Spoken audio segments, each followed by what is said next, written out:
Hello दोस्तों, नमस्कार। किसान भाइयों को सबसे पहले हमारा नमस्कार है, प्रणाम है दोस्तों। तो दोस्तों आज हम आए हैं टमाटर के खेत में और जैसा कि मैंने कई टमाटर की वीडियो आपको डाला हूं तो सिजेंटा कंपनी का ही है। तो आज एक टमाटर से मुलाकात करवाने वाले हैं दोस्तों, एक टमाटर की खेती बताने वाले हैं जो नामधारी का है N4266, मतलब N4266 है दोस्तों। नामधारी का हाइब्रिड बीज है जो बहुत ही अच्छा रिस्पांस मिला है और यहाँ बो दिया गया है दोस्तों। तो आज मैं उसके खेती के बारे में बताने वाला हूँ और कैसे बीज डालें और किस प्रकार से किया जाए दोस्तों। यहाँ झाड़ विधि से किया जाता है, जैसे बहुत जगह दोस्तों जैसे पौधों को चढ़ाया जाता है ऊपर, तो ऐसा कुछ नहीं है दोस्तों। तो आप वीडियो में बने रहें, अगर वीडियो अच्छा लगे तो लाइक सब्सक्राइब ज़रूर करें। तो दोस्तों आप देख रहे हैं नामधारी का सीड्स है और फल फूल कितना तेज़ी से लिया है। आप देख रहे हैं कि फल भी लगा है काफ़ी तेज़ी से, एक पौधे में इतना तेज़ फल लगा है दोस्तों। और ऐसा सारा पौधा है जो है कि फल लगा है। मैं छांट के आपको नहीं दिखा रहा हूँ, सारे पौधों में ये फल लगा है। तो आपको सबसे पहले पूरे खेत में दिखा दूँ कि पौधा कितना स्वस्थ है और कितना अच्छा है। तो आप तक ये पौधे को देखने से आपको ये अनुभव हो गया होगा कि खेती अच्छे तरीके से किया गया है। ये खेती अच्छे तरीके से किया गया है और अच्छे तरीके से इसकी फरमाइश की गई है। तो दोस्तों सबसे पहले आप जान लें कि हम सही समय का चुनाव करें। समय हमारा क्या होना चाहिए?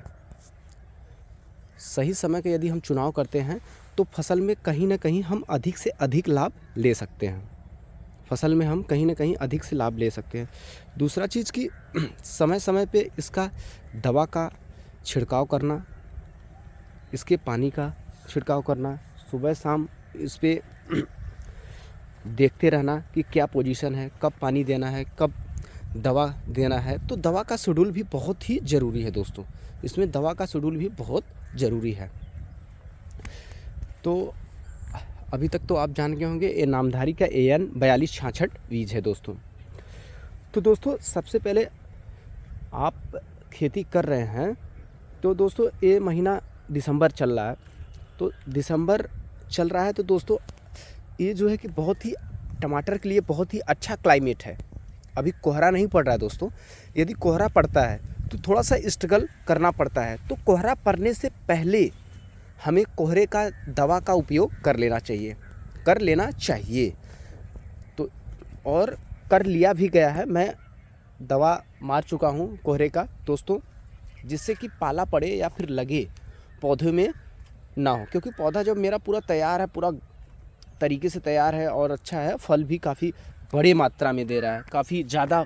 एक दोस्तों ये एक पेड़ है इतना फल लिया है। तो करीबन 2.5 से 3 किलो एक पेड़ में अभी तक लगा है, जो इसकी शुरुआती दौर है। ये शुरुआती दौर है। तो दोस्तों आइए हम शुरुआती तौर से आपको बताते हैं कि सबसे पहले आप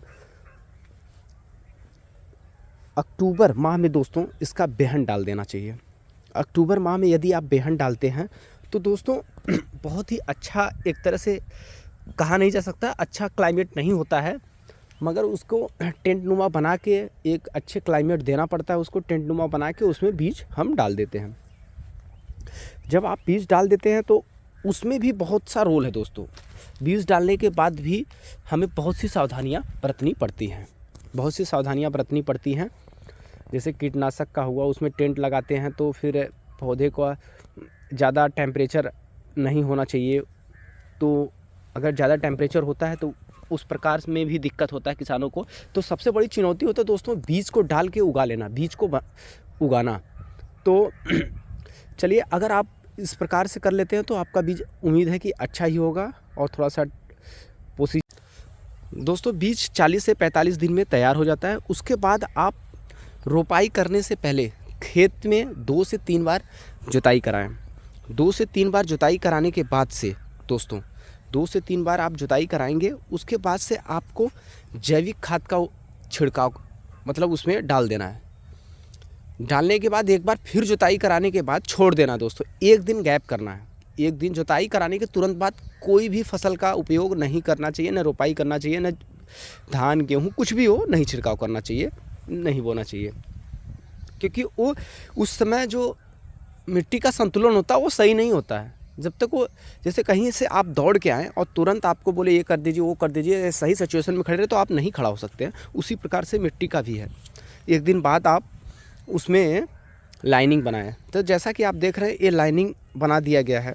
तो लाइनिंग बनाने के बाद पौधे से पौधे की दूरी जो होती है वो दोस्तों 3 फीट की होती है। पौधे से पौधे की दूरी 3 फीट की होती है। जैसा कि आप देख रहे हैं एक पौधा यहाँ लगा है तो दूसरा पौधा यहाँ लगा है, तो जो इसके बीच की दूरी है दोस्तों वो 3 फीट की दूरी है।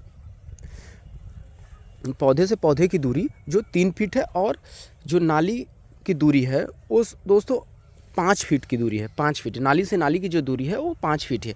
डिस्टेंस इसलिए दिया गया है दोस्तों क्योंकि पौधा बहुत ज़्यादा विकास करेगा और विकास भी किया है। मैं ये दिखाना चाह रहा हूँ कि ये पौधा है अभी ज़्यादा दिन का है भी नहीं। आप देख रहे हैं कि पौधा काफ़ी तेज़ी से विकास किया है और ये पूरा कवर किया है। जो डिस्टेंस 5 फीट का कवर है वो पूरा कर दिया है, पूरा कवर किया है।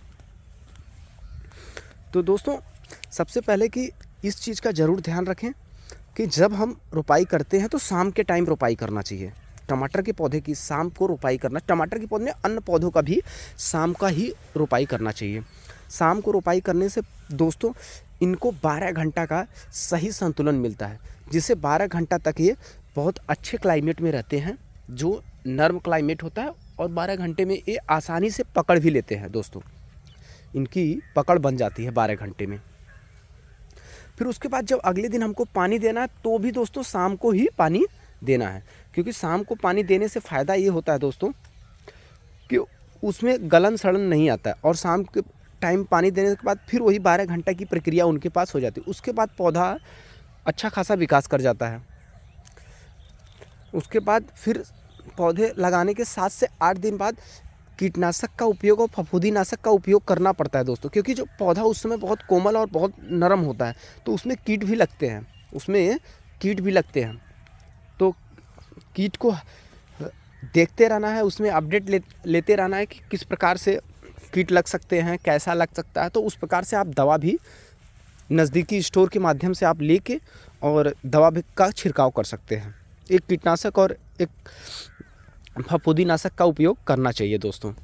उसके बाद दोस्तों आप ये करेंगे कि जब आपका पौधा 21 से 25 दिन का हो जाता है, मतलब 20 से 25 दिन का जब हो जाता है पौधा, तब दोस्तों नाली का आपको निर्माण करना पड़ेगा, मतलब नाली बना देना है, क्योंकि आप बार बार हाथ से पानी बाल्टी के माध्यम से नहीं दे पाएंगे। तो नाली बना दिया जाता है। नाली बनाने के बाद नाली में जो है कि पानी डाल दिया जाता है और नाली के माध्यम से पौधे तक पानी पहुंच जाता है दोस्तों। तो पानी में भी कुछ दवा आप उपयोग कर सकते हैं। पानी के माध्यम से भी दवाओं का उपयोग होता है दोस्तों। जो मिट्टी में फल छेदक और तना छेदक होते हैं तो उनसे भी बहुत से छुटकारा पाया जाता है दोस्तों। उम्मीद करते हैं कि वीडियो आपको बिल्कुल अच्छा लगा होगा किसान भाइयों को, और जो भी दवा उपयोग किया गया है और जो भी इसका शेड्यूल है मैं डिस्क्रिप्शन में वीडियो डाल दे रहा हूं दोस्तों। उसके माध्यम से आप जानकारी ले सकते हैं, और कौन से बीज का कैसा उपयोग किया गया है, कब क्या है, सारा डिटेल्स डिस्क्रिप्शन में आपको मिल जाएगा दोस्तों। उम्मीद करते होंगे वीडियो किसान भाइयों को अच्छा लगा होगा। प्लीज़ लाइक एंड सब्सक्राइब ज़रूर करें।